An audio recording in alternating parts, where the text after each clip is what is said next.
The poor are a byproduct of the system in which we live and for which we are responsible. They are marginalized by our social and cultural world. They are the oppressed, exploited proletariat, robbed of the fruit of their labor and despoiled of their humanity. Hence, the poverty of the poor is not a call to generous relief action, but a demand that we go and build a different social order. Welcome to Coffee Chats with Kristen. For this final installation, we are live on location in Cartagena, Colombia, which is a little bit fitting since it is one of the world's largest producers of coffee. Here we're going to talk about liberation theology from Gustavo Gutierrez. He was a Dominican friar and Catholic priest who engineered liberation theology. He was definitely a man of the people.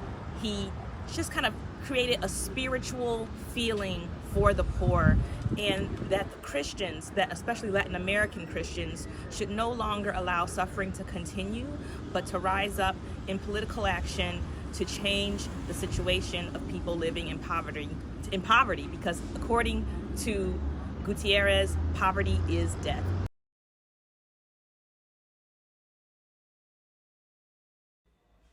If you ever wondered what Christ came for, it was to set the oppressed free and give sight to the blind. Whether economically or politically, I think you'd find that you'd easily believe that Jesus Christ was at enmity with poverty.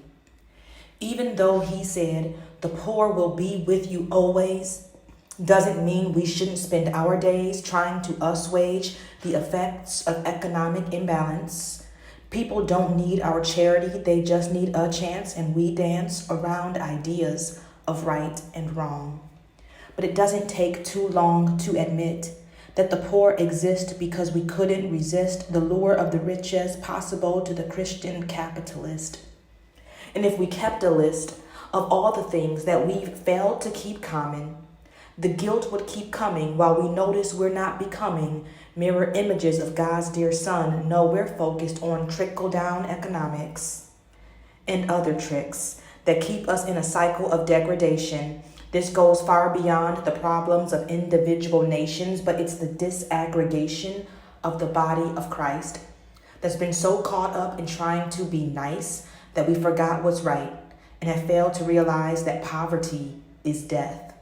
But Christ blessed us to have life, and that to the full. The existence of poverty is an unusual and cruel defamation of the work of the cross. But take heart, all is not lost. Christ has overcome this life, and what's wrong will be made right. But part of that is surrendering our darkness to his light and denouncing injustice, even if it means you're woke. We have to be modern day Moses chanting, "Let my people go," and when they go, then they're free. And then we all can be exactly who God has called us to be.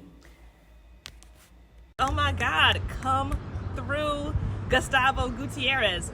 That was amazing. So we're gonna finish out today, but I think it's so important that we embrace the message of Gutierrez, because even today in modern day America, people are so against social justice, even though they're Christians. There are a lot of people who are boycotting the quote unquote woke church.